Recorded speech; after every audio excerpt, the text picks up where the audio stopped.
ইমাম বুখারী রাহিমাহুল্লাহ যখন তার বয়স 2, হঠাৎ করে তিনি অন্ধ হয়ে গিয়েছিলেন।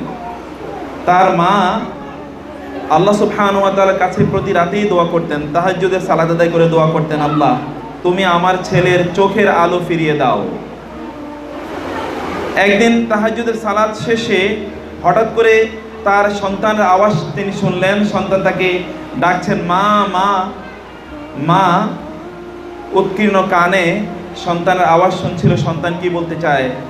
মা শুনলেন সন্তান বলছে যে মা আমি চোখে দেখতে পাচ্ছি, মা আমি চোখে দেখতে পাচ্ছি। মা দৌড়ে গেলেন সন্তানের কাছে, দৃঢ় পদক্ষেপে, দীপ্ত পদক্ষেপে, সামান্য কোনো দোলাচল তার অন্তরে নাই, দ্বিধা দ্বন্দ্ব নাই, কারণ তিনি মা। তিনি জানেন তার সন্তানের জন্য তিনি দোয়া করেছেন, আর তার দোয়া আল্লাহ কবুল করবেনই, আর সন্তানের চোখে আলো আসবেই। ইমাম বুখারী রাহিমাহুল্লাহ আলো ফিরে পেয়েছেন তার মায়ের জন্যে।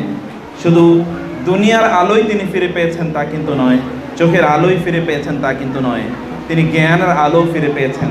যখন তার বয়স 5, তখন তাকে এবং তার বড় ভাইকে, তার বড় ভাইয়ের নাম ছিল আহমদ, তার নাম হলো মুহাম্মদ, দুজনকে নিয়ে মা চলে গেলেন মক্কায়। কারণ সন্তানকে তিনি অনেক বড় স্কলার বানাতে চান, অনেক বড় আলেম বানাতে চান, অনেক বড় আল্লাহওয়ালা বানাতে চান। সেজন্য তিনি সন্তানকে নিয়ে গেলেন মক্কায়, এবং সেখানে তিনি বড় বড় স্কলারদের সাথে সন্তানদেরকে পরিচয় করিয়ে দিলেন। তারপরে তিনি তাকে আবার সন্তানকে নিয়ে আসছিলেন অবশ্য বুখারাতে, অর্থাৎ আধুনিক যেটা বুখারা আমরা বলছি উজবেকিস্তানের, সেই বুখারাতে নিয়ে আসছিলেন। সেখানে তিনি পড়াশোনা করলেন। এখানে কিছুদিন পড়াশোনা করার পর ওই যে মা তাকে পরিচয় করিয়ে দিয়ে এসেছে মক্কায়, সেখানেই তিনি ফিরে গেলেন। সেখানে গিয়ে তার চূড়ান্ত জ্ঞান অর্জন করলেন। ওইখানে বসেই তিনি তার বিখ্যাত গ্রন্থগুলো রচনা করলেন, মক্কায় বসে, মদিনায় বসে। মা কিভাবে একজন সন্তানের চোখের আলো ফিরে নিয়ে আসেন এবং জ্ঞানের আলো তাকে প্রদান করেন, সে পথে তাকে পরিচালনা করেন, এটা ইমাম বুখারীর মা একজন উজ্জ্বল দৃষ্টান্ত। এরকম অসংখ্য ঘটনা আছে। মায়েরা যেখানে ভূমিকা পালন করে, বাবাদেরকে অনেক বড় ভূমিকা পালন করতে হয়। বাবাদের ভূমিকা 2 ধরনের। এক ধরনের ভূমিকা হচ্ছে বাবাদেরকে হালাল ইনকাম করতে হয় এবং পথ নির্দেশিকা দিতে হয় সন্তানদের জন্য। বাবাদেরকে হালাল ইনকাম করা লাগে। আপনারা জানেন সূরা বাকারা, এর নাম কেন বাকারা রাখা হলো? এটা একটি ঘটনা আছে। ঘটনাটা হচ্ছে যে বনি ইসরায়েলের কোনো একজন খুব আল্লাহওয়ালা দিনদার একজন ব্যক্তি, তিনি আলেম ছিলেন এবং তিনি হালালভাবে জীবনযাপন করতেন। তার কোনো সম্পদ ছিল না। তার মৃত্যুর সময় তিনি তার স্ত্রীকে বললেন, এই হচ্ছে আমার ছেলে, ওর জন্য খুব বেশি সম্পদ রেখে যেতে পারছি না আমি, কিন্তু একটা গরুর বাছুর, এটা আপনারা ইবনে কাসির যদি খোলেন তাহলে সেখানে ঘটনাটা পেয়ে যাবেন। এই গরুর বাছুরটা আমি রেখে গেলাম। এই বাছুরটা তো তুমি নারী, তুমি তো পর্দার বাইরে যেতে পারবে না, এটা নিয়ে তুমি দৌড়াতে পারবে না, এটাকে মাঠে ঘাটে নিয়ে যেতে পারবে না, এটাকে তুমি ছেড়ে দাও, এটা থাকুক। তোমার ছেলে যখন বড় হবে তখন তুমি তোমার ছেলেকে আমার কথা বলো, যাই তুমি পাও তাই তুমি খাবে, তবে তুমি কোনো অবস্থায় দিনের বাইরে, দিনের যে পরিবেশ, সেই পরিবেশের বাইরে তুমি যাবে না। তা একটাই মাত্র গরুর বাচ্চা, গরুর বাছুরটাকে ছেড়ে দেয়া হলো। বাছুরটা কোথায় আছে কিছুই তিনি জানেন না।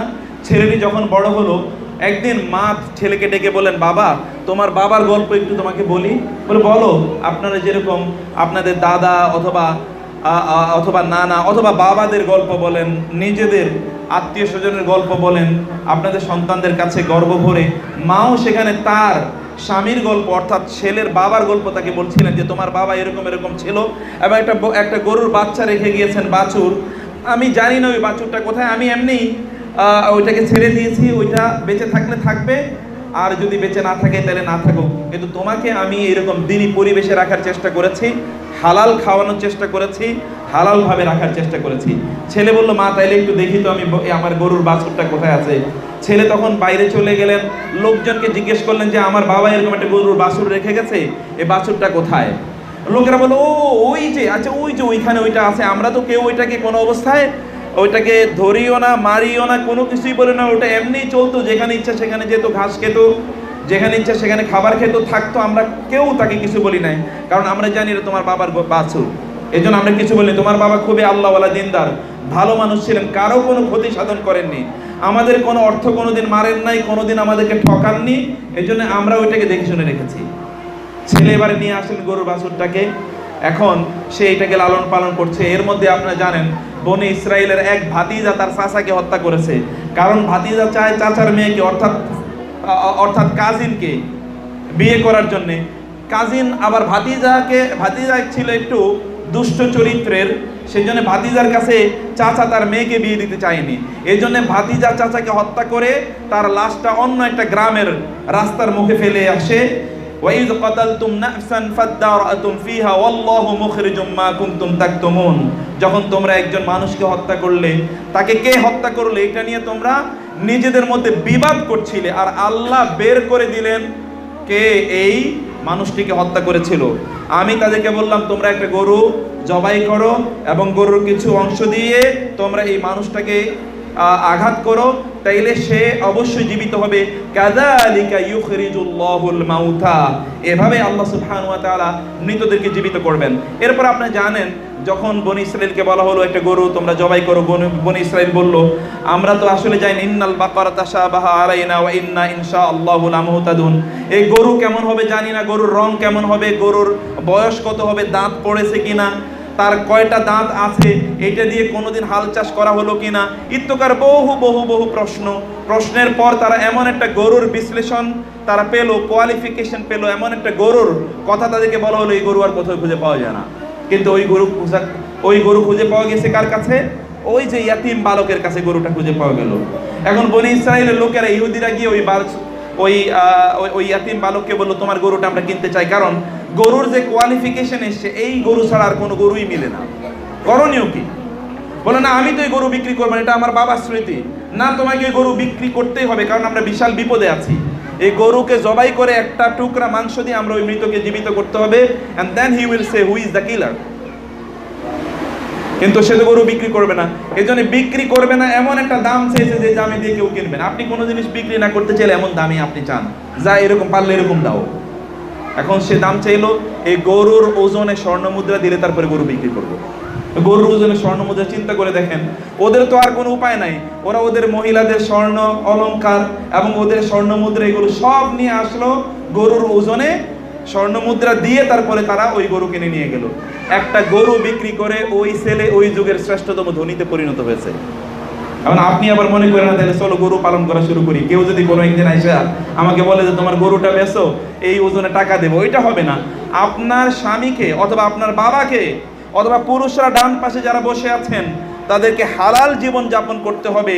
ওয়াম্মাল গুলাম ওয়াম্মাল জিদারু ফাকানা লিগুলামাইনি ইয়াতীমাইনি ফিল মাদিনা ওয়া কানা তাহতাহু কানজুল লাহুমা ওয়া কানা আবুহুমা সালিহা ফাআরাদা রাব্বুকা আন ইস্তাখরিজা আন ইয়াবলুগা আশুদ্দাহুমা ওয়া ইস্তাখরিজা কানজাহুমা রাহমাতাম মির রাব্বিক ওয়া মা ফাআলতুহু আন আমরি যালিকা তাউইলু মা লাম তাসতি আলাইহি সাবরা।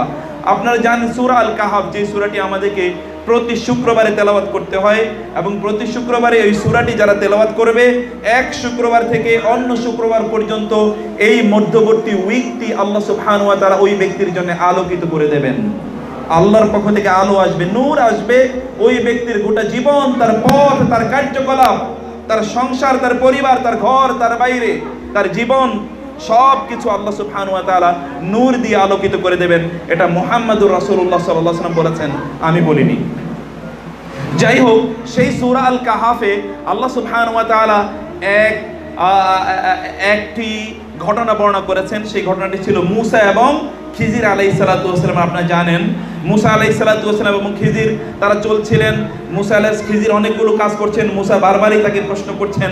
খিজির বললেন তুমি কিন্তু আমার সাথে শর্ত করেছো কোনো প্রশ্ন করবে না, until or unless I myself explain, আমি যতক্ষণ ব্যাখ্যা না করি তখন তোমরা আমাকে প্রশ্ন করবে না। কিন্তু তিনি তো প্রশ্ন করেছেন। সর্বশেষ প্রশ্ন ছিল তারা সারাদিন হাঁটতে হাঁটতে ক্লান্ত হয়ে গিয়েছে, একটা এলাকায় গিয়েছে, ওইখানে গিয়ে ওই এলাকার বাসীদের কাছে তারা কিছু খাবার চাইলে কিন্তু তারা খাবার দিল না। কিন্তু মুসা আলাইহিস সালাম বললেন এই যে দেখুন একটা ঘর, এই ঘরটা ভেঙে পড়ে যাচ্ছে, চলো আমরা ঘরটা তৈরি করে দিই। খিজির বললেন, মুসা বললেন আপনি এটা কি করছেন? এরা আমাদেরকে খাবার দিল না, পানি দিল না, একটু আতিথেয়তা করলো না, আপ্যায়ন করলো না, মেহমানদারি করলো না, সম্মান করলো না, বসতে দিল না, খাইতে দিল না, এদের ঘর পড়ে যাচ্ছে, আমরা এটা নির্মাণ করে দেব। খিজির বললেন তোমার কিন্তু শর্ত ছিল আমাকে কোনো প্রশ্ন করবে না, you will comply what you are instructed, তোমাকে যা করতে বলা হয় তাই তুমি করবে। মুসা আলাইহিস সালাম সহ ঘরটা নির্মাণ করে দিলেন। তারপর মুসা আলাইহিস সালামকে খিজির বললেন, তুমি 3 বার যেহেতু শর্ত লঙ্ঘন করেছো, আমার সাথে চুক্তিকে লঙ্ঘন করেছো, তুমি আর আমার সাথে থাকতে পারবে না। মুসা বললেন, তাহলে আমাকে এই ঘটনাগুলোর বর্ণনা দেন। 3টি ঘটনার সময় অনেক কম, সেজন্য বলছি না।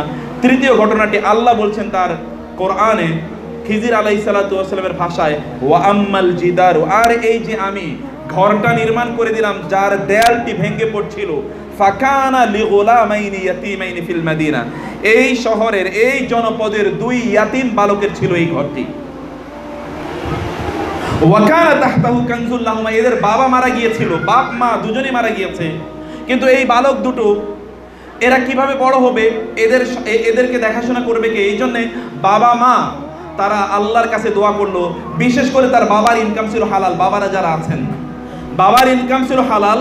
বাবা তার হালাল ইনকাম থেকে কিছু সম্পদ জমা করে রেখেছিলেন।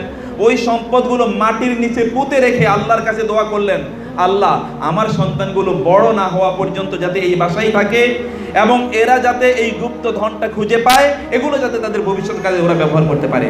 মহান আল্লাহ সুবহানাহু ওয়া তাআলা আরশে বাবার সেই দোয়াটি কবুল করে নিলেন এবং এবং আল্লাহ সুবহানাহু ওয়া তাআলা মুসা এবং খিজিরকে পাঠালেন ওই অঞ্চলে, যে ওদের ঘরটা ভেঙে যাচ্ছে, ওরা বালক, ইয়াতীম বালক, ঘরটা ভেঙে গেলে ওরা আর ওই ঘর নির্মাণ করবে না।